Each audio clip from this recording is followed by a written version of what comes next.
Este vídeo es un viaje a una época que se llama la Edad Oscura, no porque en ella no hubiera vida, sino porque durante mucho tiempo careció de voz propia.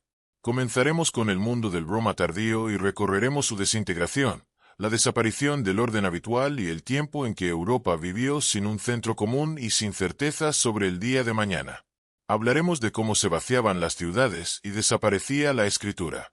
De cómo la Iglesia se convirtió en el único punto de estabilidad en un mundo de inestabilidad, porque la vida se redujo a los límites de la aldea y el castillo y de qué manera el miedo y la desintegración sentaron las bases de un nuevo orden. Si este vídeo les gusta, denle like, suscríbanse al canal y escriban en los comentarios sobre qué les gustaría escuchar la próxima vez. Que lo disfruten. En el siglo el Imperio Romano aún no se sentía al borde del abismo, y para la mayoría de las personas que vivían dentro de sus límites, el mundo seguía existiendo de una manera familiar y ordenada, donde los caminos conducían de ciudad en ciudad, los impuestos se recaudaban según un calendario y el poder, aunque lejano, permanecía real y tangible. Un hombre nacido en esa época veía a su alrededor no ruinas, sino un mecanismo en funcionamiento que crujía, se ralentizaba, exigía cada vez más esfuerzo, pero seguía avanzando, creando una sensación de solidez e inmutabilidad. En las ciudades aún funcionaban mercados, baños, tribunales y talleres, y las autoridades municipales se ocupaban del suministro de pan y agua, porque las interrupciones no se percibían como inevitables, sino como un contratiempo temporal que podía y debía corregirse. En Roma, Milán, Trevris o Cartago la gente aún debatía las decisiones de los funcionarios, se quejaba de los impuestos, escribía peticiones y esperaba respuesta, sin dudar de que detrás de ellos existía una estructura capaz de intervenir y restablecer el orden. El imperio para entonces ya había cambiado mucho respecto a la época de César y Augusto. Se había vuelto más pesado, más burocrático y menos flexible. Pero precisamente ese peso se había creado para mantener un espacio enorme bajo un gobierno único. Los emperadores del siglo I raramente gobernaban desde Roma, prefiriendo desplazarse junto con la corte y el ejército. Y Constantino y sus sucesores pasaban una parte significativa de su vida en camino, procurando estar más cerca de las fronteras, donde la tensión se sentía con mayor intensidad. El ejército seguía siendo el pilar principal del Estado.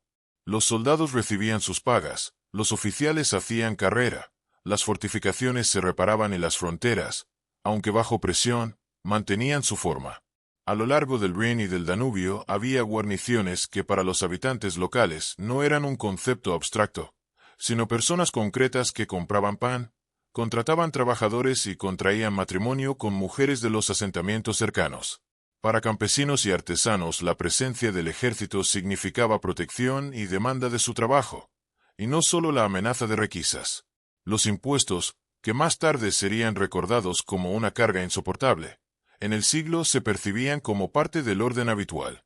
Los terratenientes llevaban registros, los funcionarios elaboraban listas, los recaudadores actuaban según normas establecidas. Y aunque la evasión de pagos existía, se consideraba una infracción y no una norma. El Estado aún sabía contar, registrar y exigir. Y precisamente esa capacidad mantenía la ilusión de control sobre el futuro. El camino romano en esa época no era un símbolo del pasado, sino parte de la vida cotidiana. Por él se desplazaban correos con correspondencia oficial, comerciantes con carretas, soldados, funcionarios y peregrinos. El viaje era largo y agotador, pero no peligroso por defecto, y una persona podía contar con posadas, puentes y vados construidos y mantenidos por el Estado. El espacio del imperio aún se sentía conectado y no fragmentado. Incluso la vida cultural mantenía su continuidad.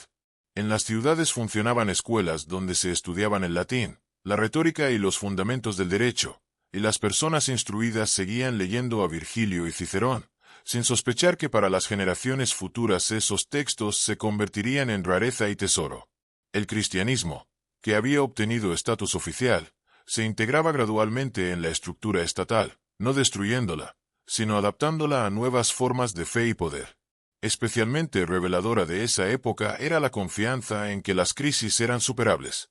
El hambre, la revuelta, la epidemia o la incursión se percibían como pruebas que ya habían ocurrido antes y tras las cuales la vida regresaba a su cauce habitual.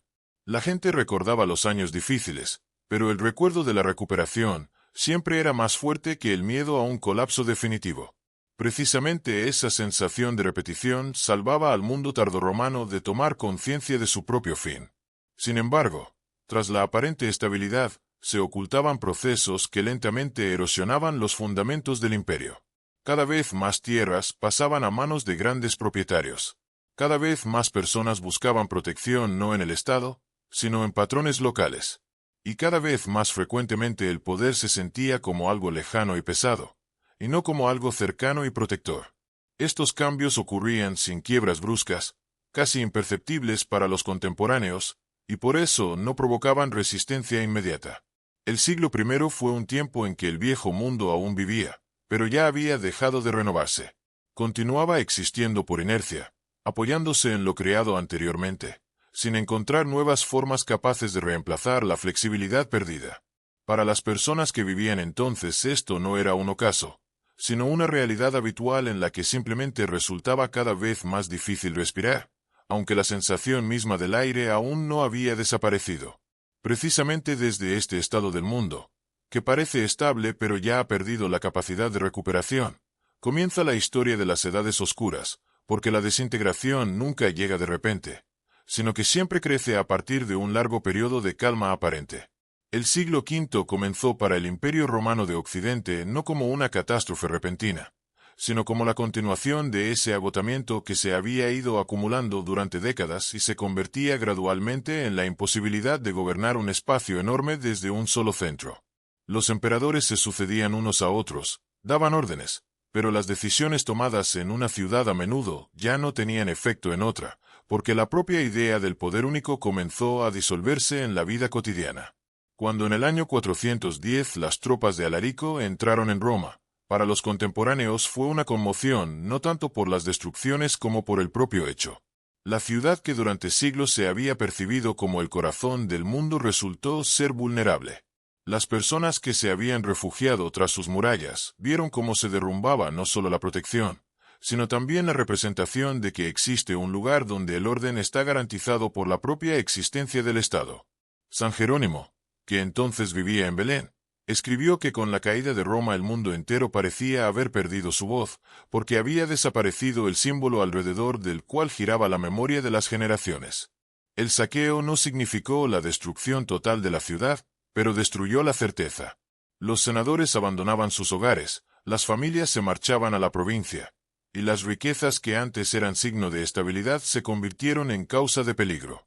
Roma siguió existiendo, pero ya no como centro de gobierno, sino como sombra de su propio pasado, privada de la posibilidad de influir en el destino de otras tierras. El poder central se volvía cada vez más nominal. Los emperadores de la parte occidental del imperio a menudo dependían de jefes militares que disponían de los ejércitos y tomaban decisiones según sus propios intereses. Ricimer, Estilicón y otras figuras de esa época eran más conocidos por los contemporáneos que los propios emperadores, porque eran precisamente ellos quienes decidían quién debía estar en el poder y qué tierras mantener, y cuáles dejar sin defensa. En las provincias la desintegración se sentía especialmente de manera aguda. Las ciudades que antes recibían grano, dinero y órdenes desde el centro gradualmente se encontraban abandonadas a sí mismas. Los consejos municipales dejaban de funcionar, porque sus miembros ya no veían sentido en cumplir sus obligaciones sin el apoyo del Estado. Los acueductos se destruían, los caminos se deterioraban, y lo que antes se reparaba automáticamente ahora quedaba desatendido durante años. Para la gente común la caída del imperio no parecía un evento político. Se sentía como la desaparición de los apoyos habituales. Los impuestos dejaban de recaudarse regularmente, pero junto con eso desaparecía también la protección. El tribunal al que uno podía acudir ya no dictaba sentencias. El ejército, cuya presencia antes inspiraba confianza, o bien se marchaba, o bien se convertía en fuente de arbitrariedad. La persona quedaba sola ante el poder local, que actuaba según sus propias reglas. El año 476, cuando el último emperador occidental fue depuesto, se convirtió en símbolo del fin, aunque la mayoría de los habitantes del imperio no lo percibió como un punto de quiebre. No hubo un final solemne ni una comprensión compartida de que el mundo había cambiado para siempre. Simplemente dejaron de llegar los edictos, Desaparecieron las monedas con la imagen del emperador, y los cargos que habían existido durante siglos se convirtieron en palabras vacías sin contenido. De manera especialmente clara, la desintegración se manifestó en la desaparición de los vínculos entre regiones. Lo que antes estaba unido por caminos, correo y comercio, ahora se fragmentaba en mundos separados. El viaje se volvía peligroso, y la distancia entre ciudades vecinas se sentía como una frontera entre realidades diferentes. La gente cada vez con menos frecuencia abandonaba los lugares donde había nacido, porque fuera del espacio conocido no existían garantías. La cultura romana no desapareció de inmediato, pero perdió a sus portadores. Las escuelas cerraban porque no había quien pagara a los maestros, y los libros que antes se copiaban quedaban sin lectores. El latín se simplificaba gradualmente, perdiendo formas complejas y convirtiéndose en lengua de comunicación cotidiana, y no de educación y derecho. Esto no era destrucción de la cultura, sino su lenta disolución. El siglo V fue el tiempo en que el Imperio Romano de Occidente dejó de ser el marco en el que existía la vida. El Estado no se derrumbó de un solo golpe. Simplemente dejó de cumplir sus funciones. Y la gente aprendió a vivir sin él, sin llamar a esto un nuevo orden, sino considerándolo una necesidad temporal. Precisamente en ese momento el mundo entró en una época donde el pasado ya no servía de apoyo, y el futuro aún no tenía forma. Así desapareció Roma, como sistema, como centro y como garantía, dejando tras de sí un espacio lleno de escombros del antiguo orden, sobre los que pronto comenzaría a construirse la nueva Europa. Tras la desaparición del poder imperial occidental, el espacio de Europa no quedó vacío, pero cambió su carácter. Las tierras que antes se percibían como partes de un estado único se convirtieron en regiones donde el movimiento de personas se volvió un estado permanente, y las fronteras temporales y condicionales.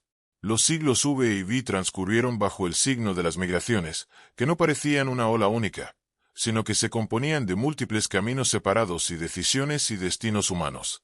Los godos, que jugaron un papel notable en los eventos del siglo anterior, no desaparecieron junto con la caída de Roma. Tras la muerte del rey, parte de ellos se asentó en territorio de la Galia, y luego se trasladó a Hispania, donde surgió el reino de los visigodos. Sus capitales cambiaban, las leyes se reescribían, pero la propia estructura del poder conservaba rasgos de la administración romana.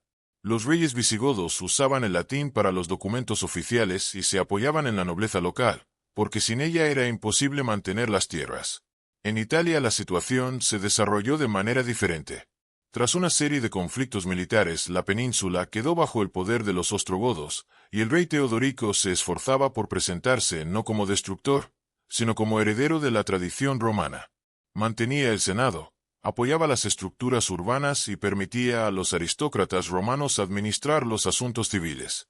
Para los habitantes de Rávena o Roma esto significaba que la forma externa del orden aún existía, aunque su contenido cambiaba gradualmente. En el norte de la Galia se consolidaba el poder de los francos. El rey Clodoveo, que unificó las tribus dispersas, tomó una decisión que tuvo una influencia duradera en la historia de la región. Al abrazar el cristianismo según el modelo romano, obtuvo el apoyo de los obispos y la élite local, lo que permitió a su poder arraigarse. El reino franco no aspiraba a restaurar el imperio, pero creaba un nuevo modelo de poder basado en la lealtad personal y la fuerza militar. La migración de los pueblos no significaba el movimiento constante de todos y de inmediato. Muchos grupos se detenían, se asentaban, se mezclaban con la población local y gradualmente perdían su antigua identidad.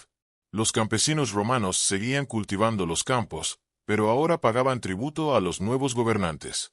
La lengua cambiaba lentamente. Las leyes coexistían, y los matrimonios entre personas de diferentes tradiciones se convertían en algo habitual.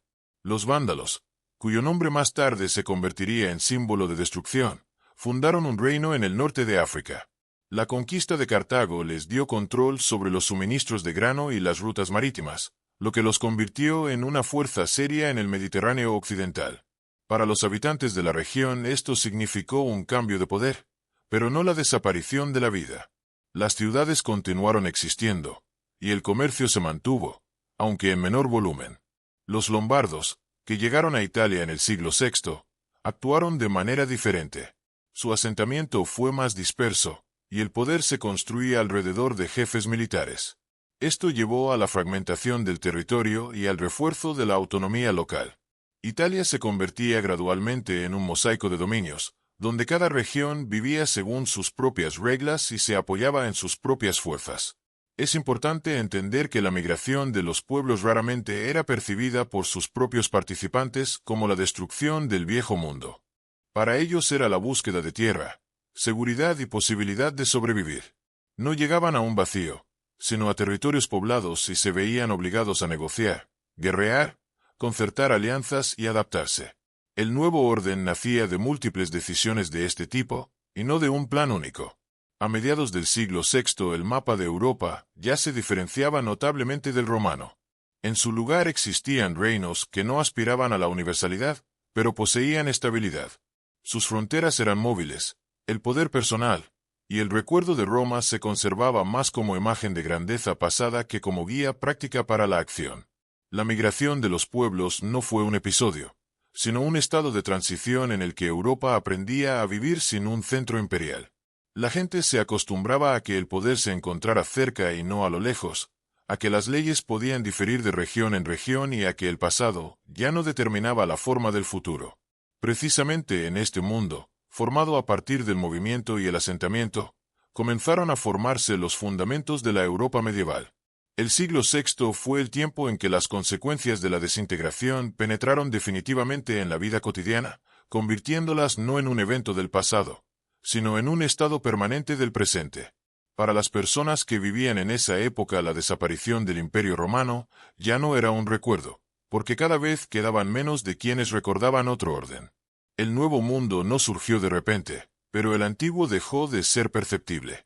Y precisamente en ese intervalo surgió la sensación de vivir sin apoyo en el pasado. Las ciudades, que antes servían como centros de administración y comercio, gradualmente perdían su significado. En Italia, la Galia y en el territorio de las antiguas provincias muchas murallas urbanas aún se mantenían en pie, pero dentro de ellas los barrios se vaciaban. Los foros se cubrían de hierba, los baños cerraban por falta de recursos para su mantenimiento, y los acueductos, que requerían reparación constante, dejaban de suministrar agua. La ciudad continuaba existiendo en nombre, pero en contenido cada vez más se asemejaba a un gran asentamiento privado del antiguo ritmo. La vida se desplazaba al campo, porque la tierra era la única fuente fiable de supervivencia. La gente vivía en un radio de varios kilómetros desde el lugar de nacimiento, raramente abandonando el espacio conocido. Los viajes se volvían escasos y peligrosos, y las noticias sobre lo que ocurría más allá de los límites de la comunidad llegaban con gran retraso y de forma distorsionada. El mundo se contraía hasta las dimensiones de la experiencia cotidiana, y todo lo que se encontraba más lejos se percibía como ajeno e indeterminado. Uno de los signos más notables de la pérdida de memoria fue la desaparición de la escritura de la vida cotidiana. Los documentos, contratos y registros que antes acompañaban casi cualquier acción significativa ya no se redactaban. Incluso las personas de noble origen a menudo no sabían leer ni escribir. El conocimiento se transmitía oralmente a través de relatos, enseñanzas y hábitos. Y con cada generación el pasado se volvía cada vez más difuso. En algunos lugares aún se conservaban vestigios de la educación romana, pero existían de manera aislada y gradualmente desaparecían. Los maestros no recibían paga, las escuelas cerraban, y los libros, si quedaban, yacían sin lectores. La copia de textos casi cesó, porque no existía una necesidad estable de la palabra escrita.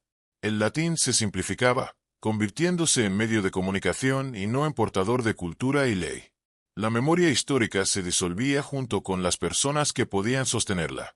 Las crónicas dejaron de llevarse regularmente, y los eventos se registraban solo de manera episódica, si se encontraba alguien que considerara necesario anotarlos.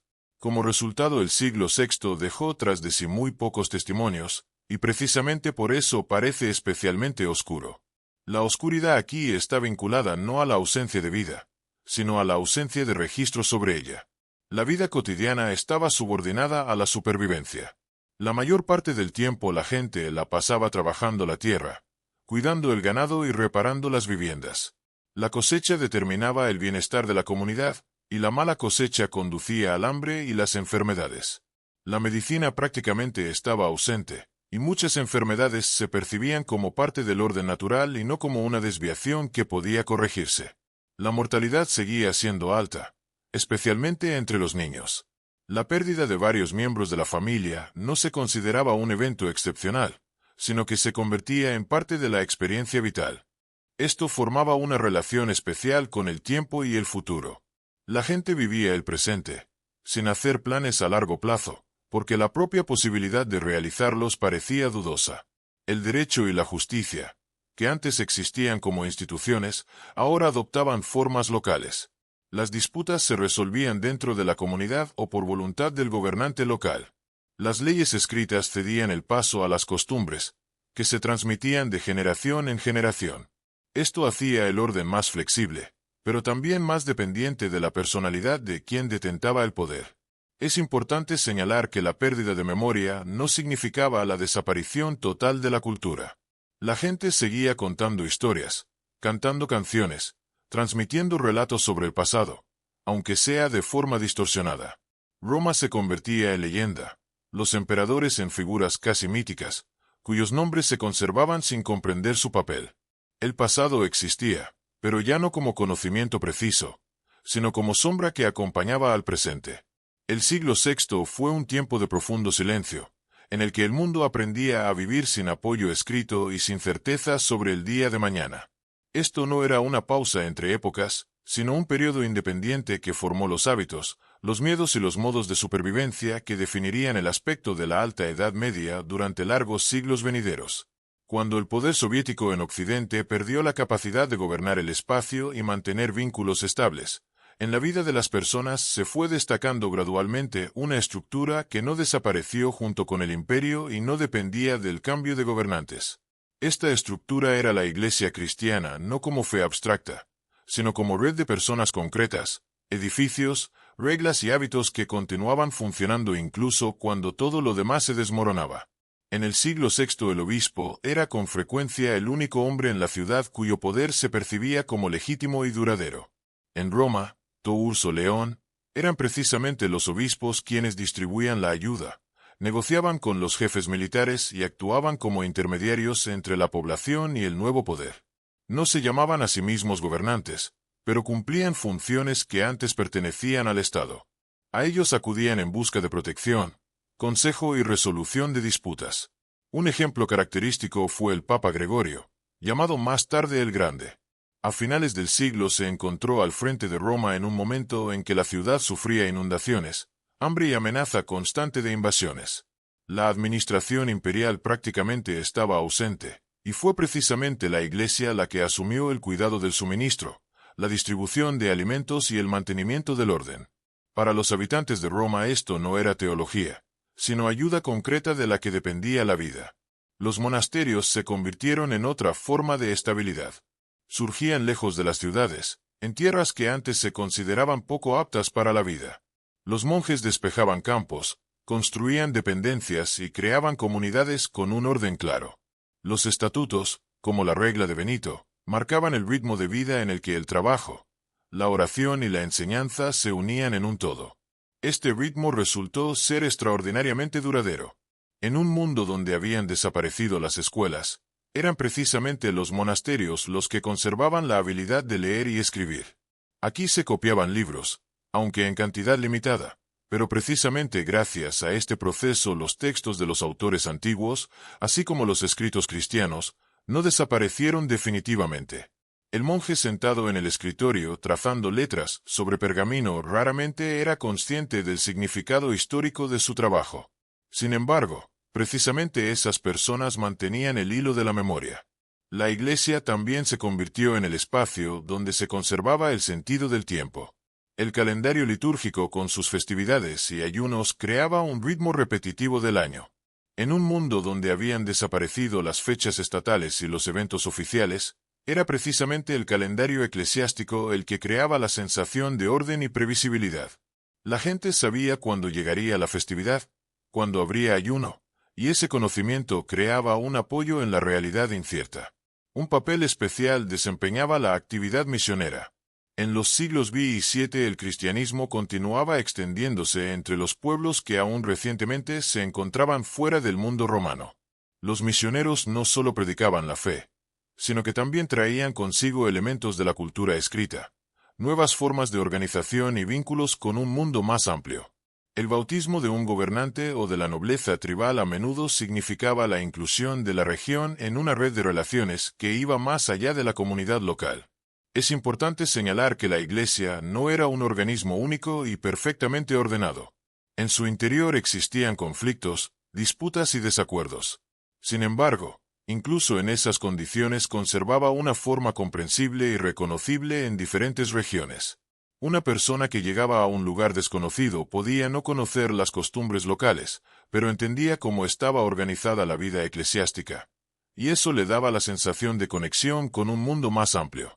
Para la gente común la Iglesia se convertía en parte de la vida cotidiana. El bautismo, el matrimonio, los funerales y las festividades tenían lugar en el espacio eclesiástico, que conservaba la continuidad de las generaciones.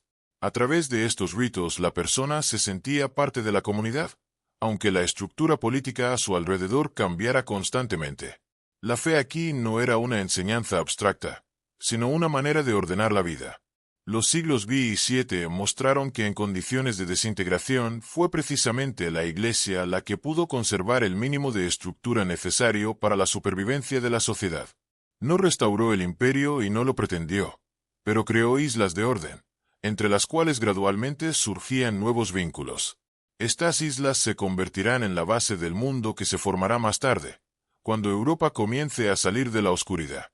Los siglos VII y VIII fueron el tiempo en que Europa se acostumbró definitivamente a vivir sin un centro único, sin percibir ese estado como temporal.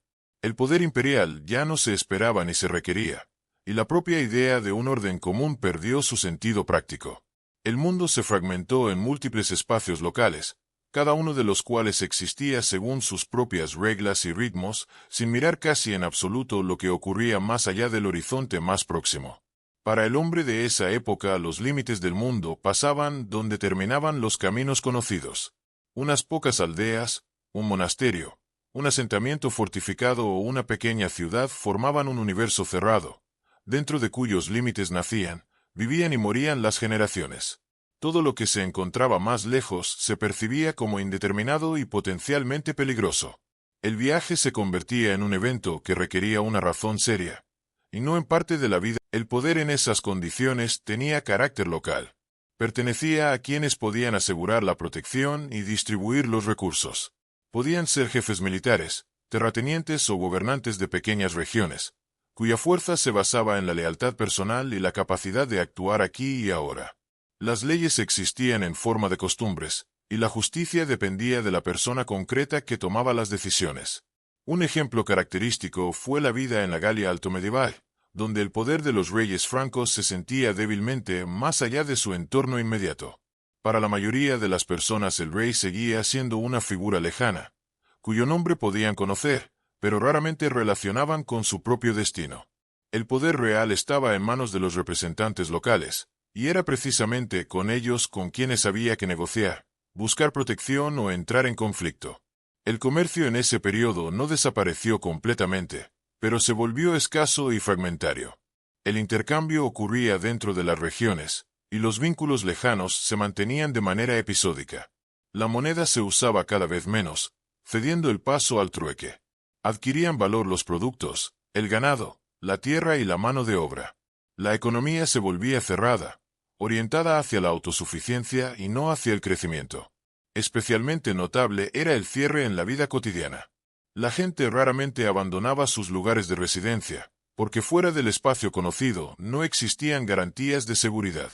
Los caminos que quedaban de la época romana se deterioraban gradualmente. Los puentes se destruían, y las posadas desaparecían. El trayecto entre regiones vecinas podía durar semanas y requería escolta. En esas condiciones se intensificaba la importancia de los vínculos familiares y personales. La persona dependía de la familia, los vecinos y la comunidad, porque no existían otras formas de apoyo. La pérdida de esos vínculos significaba vulnerabilidad y soledad. La comunidad se convertía en la principal garantía de supervivencia, y la expulsión de ella en uno de los castigos más severos. El mundo sin centro formaba una percepción especial del tiempo. Los eventos históricos perdían importancia, cediendo el paso al ritmo estacional y a los ciclos de los trabajos agrícolas. El año se medía por la siembra y la cosecha, el invierno y el verano, las festividades y los ayunos. El pasado se percibía de manera fragmentaria, y el futuro no iba más allá de las preocupaciones más inmediatas. Es importante subrayar que este mundo no era inmóvil. Dentro de los espacios cerrados ocurrían cambios, se acumulaba experiencia, se formaban nuevas formas de vida. La gente aprendía a sobrevivir en condiciones de ausencia de un orden común, creando sus propios modos de organización y protección. Precisamente en ese entorno se formaban las bases de las relaciones feudales, que más tarde se convertirían en determinantes. La iglesia y los monasterios, que ya existían como islas de orden, continuaban vinculando esos mundos entre sí, pero los vínculos seguían siendo frágiles e inestables. La escritura, el conocimiento y la fe se difundían lentamente, pasando de un centro local a otro. Europa era una red de pequeños nodos conectados por escasos hilos de comunicación. Los siglos 7 y 8 fueron un tiempo de profunda localización de la vida. El mundo se contrajo, pero no desapareció. En ese aislamiento se formaba una nueva estabilidad, basada no en un poder universal, sino en la capacidad de vivir en un espacio limitado y encontrar en él el orden. Precisamente desde ese estado Europa hará después el intento de salir, cuando aparezca la fuerza capaz de volver a conectar los mundos dispersos. Hacia finales del siglo VIII Europa vivía en un mundo donde la ausencia de un centro común se había convertido en estado habitual. Pero junto con eso se acumulaba el cansancio por el constante aislamiento e inestabilidad.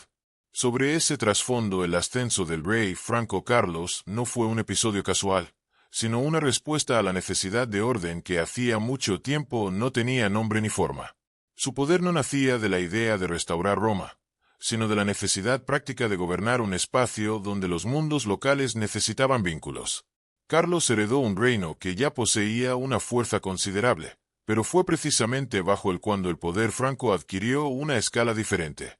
Las campañas militares contra los lombardos en Italia, los sajones en el norte y los dominios árabes en Hispania ampliaban las fronteras.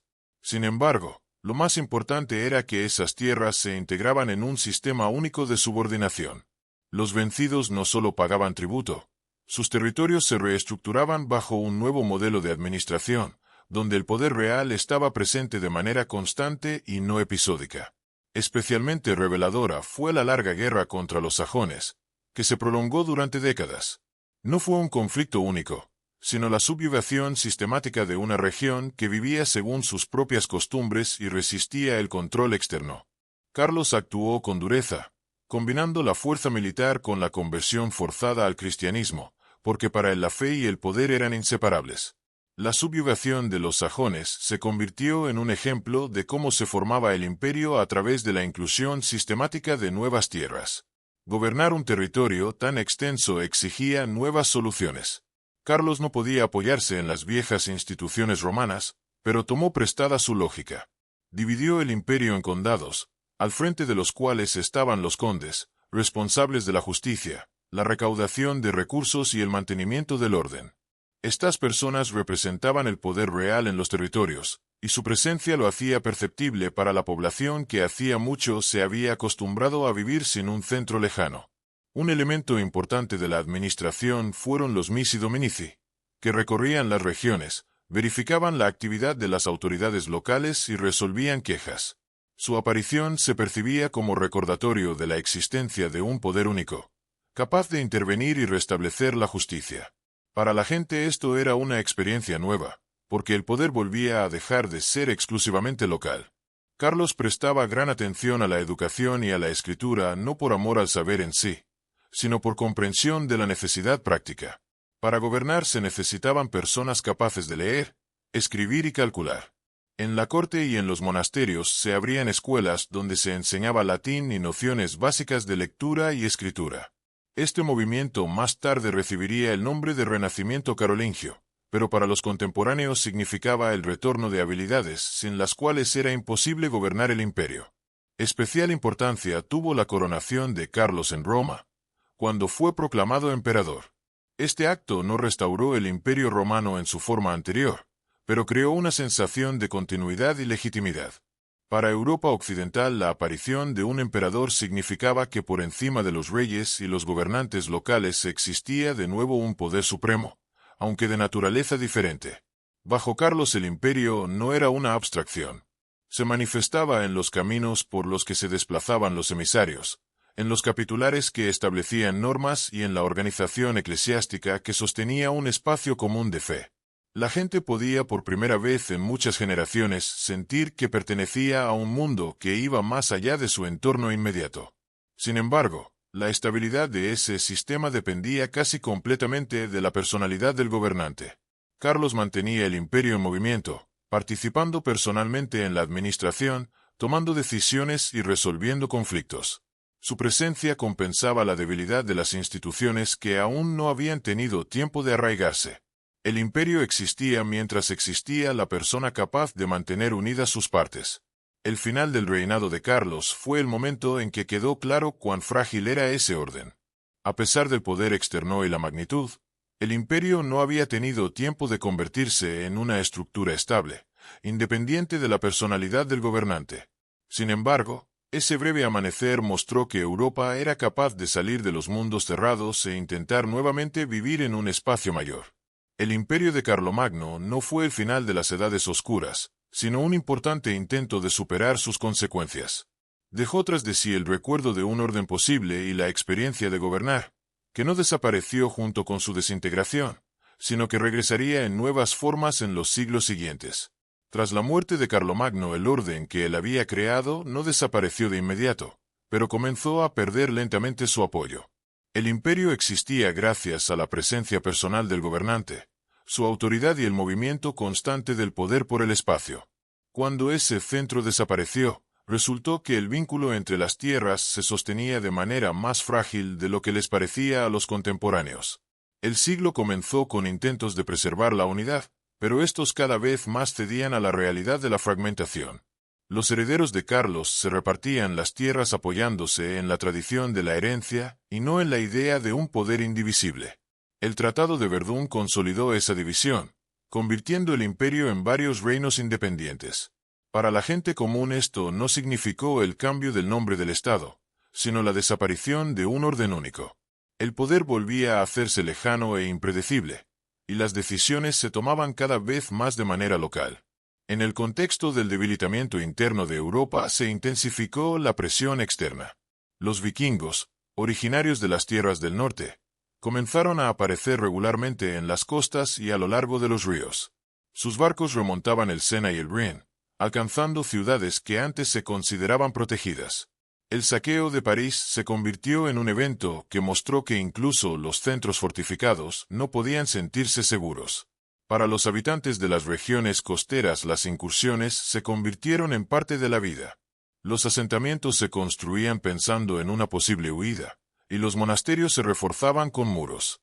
En las crónicas de esa época se conservan descripciones de personas que llevaban los utensilios de la iglesia y los libros a los bosques, porque eran precisamente los monasterios los que con más frecuencia se convertían en objetivos de los ataques. Los vikingos buscaban no solo riquezas, sino también prisioneros que podían venderse o usarse como mano de obra. Desde el este se cernía sobre Europa otra amenaza. Los húngaros, jinetes nómadas, realizaban incursiones veloces penetrando profundamente en el interior del continente. Su aparición era repentina y destructiva. Las ciudades y aldeas que no alcanzaban a prepararse quedaban indefensas. Estas incursiones reforzaban la sensación de un mundo en el que la seguridad ya no estaba garantizada por nadie. En el sur y en el Mediterráneo actuaban los sarracenos, que controlaban las rutas marítimas y las fortalezas costeras. Sus bases en el sur de Italia y en las islas les permitían realizar incursiones, perturbando el comercio y la comunicación entre regiones. El Mediterráneo, que recientemente aún conectaba el mundo, se convertía en un espacio de peligro e incertidumbre. La desintegración del imperio iba acompañada de cambios en la estructura social. Los terratenientes asumían cada vez más funciones de protección, convirtiéndose en patrones locales. La gente buscaba seguridad no en el rey, sino en quien podía proporcionarla aquí y ahora. Surgían relaciones de dependencia que más tarde se convertirían en la base del régimen feudal. Esto no era una elección consciente, sino una respuesta a la amenaza constante. Las ciudades en ese periodo continuaban perdiendo importancia. El comercio se reducía, el artesanado se detenía, y la población cada vez con más frecuencia abandonaba las murallas urbanas en favor de los asentamientos rurales, donde se podía sobrevivir gracias a la tierra. La moneda se usaba cada vez menos, y los vínculos económicos se volvían locales. Cada región vivía apoyándose en sus propios recursos y fuerzas.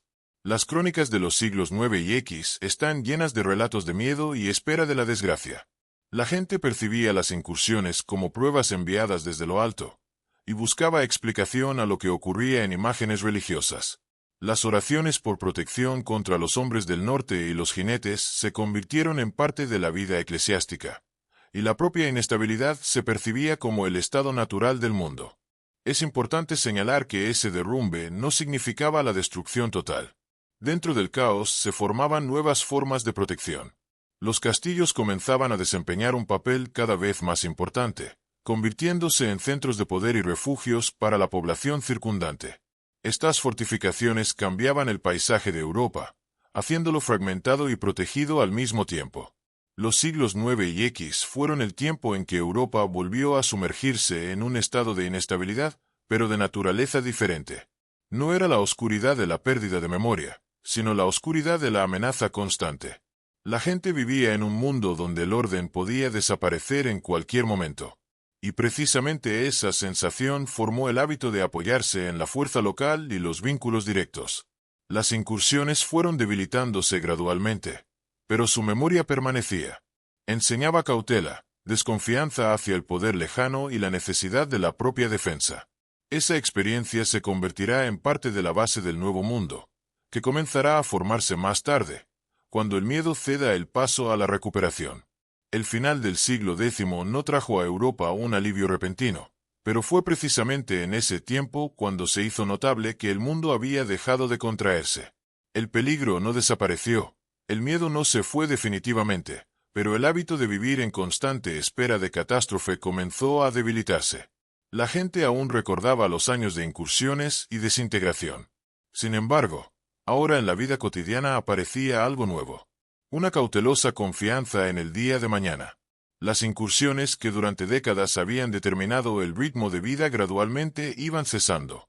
Los vikingos cada vez menos aparecían como fuerza destructiva y cada vez más se asentaban en las tierras donde antes saqueaban.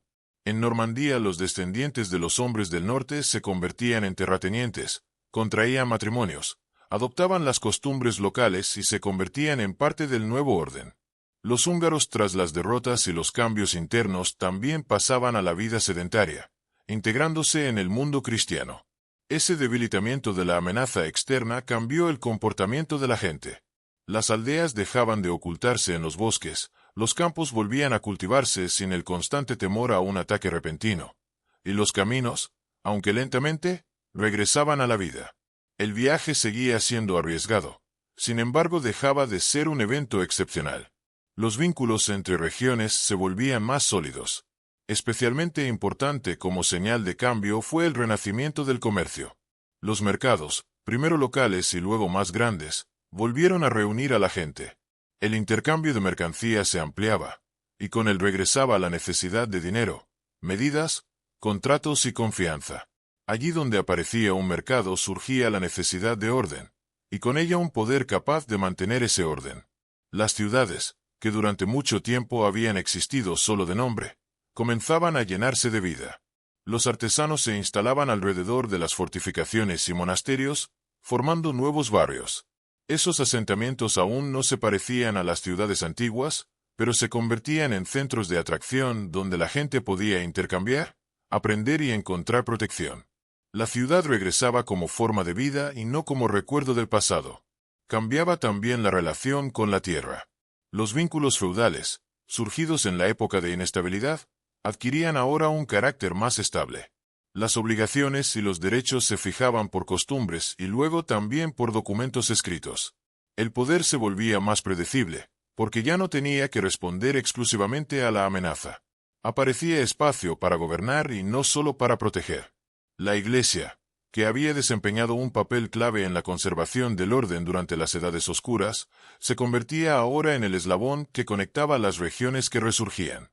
Los monasterios se convertían en centros no solo de vida espiritual, sino también económica. En ellos se desarrollaban escuelas, donde de nuevo se enseñaba a leer y escribir. Y el latín regresaba como lengua de comunicación entre diferentes tierras. La memoria histórica comenzaba a recuperarse lentamente. Aparecían crónicas, aunque todavía breves y fragmentarias, pero que intentaban registrar lo que ocurría. La gente volvía a sentir la necesidad de anotar los eventos, porque el futuro había dejado de parecer completamente indeterminado.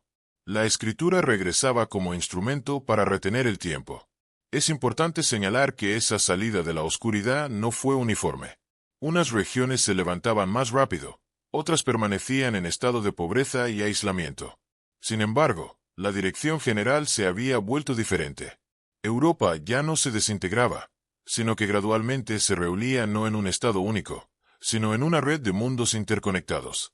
Hacia el comienzo del siglo XI la gente, cada vez con más frecuencia, hacía planes que iban más allá de una generación.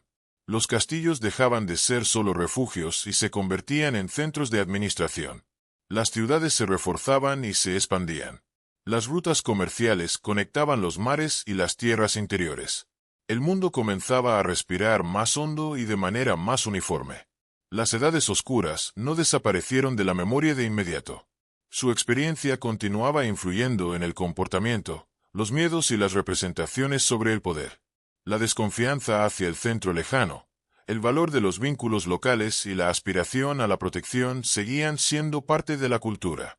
Pero precisamente esa experiencia se convirtió en la base del nuevo orden, en el que la seguridad y el crecimiento ya no se contradecían entre sí. Así, Europa salió de la oscuridad no a través del retorno al pasado, sino a través de la creación de un nuevo mundo, crecido a partir de las pérdidas, los miedos y las adaptaciones. La Edad Media entró en una fase diferente, donde la destrucción cedía el paso a la construcción, y el recuerdo del caos se convertía en advertencia y no en destino. En esta etapa las Edades Oscuras concluían, dejando tras de sí un mundo que ya no era antiguo, pero tampoco estaba sumergido en la oscuridad. Un mundo listo para la larga y compleja historia de la Edad Media.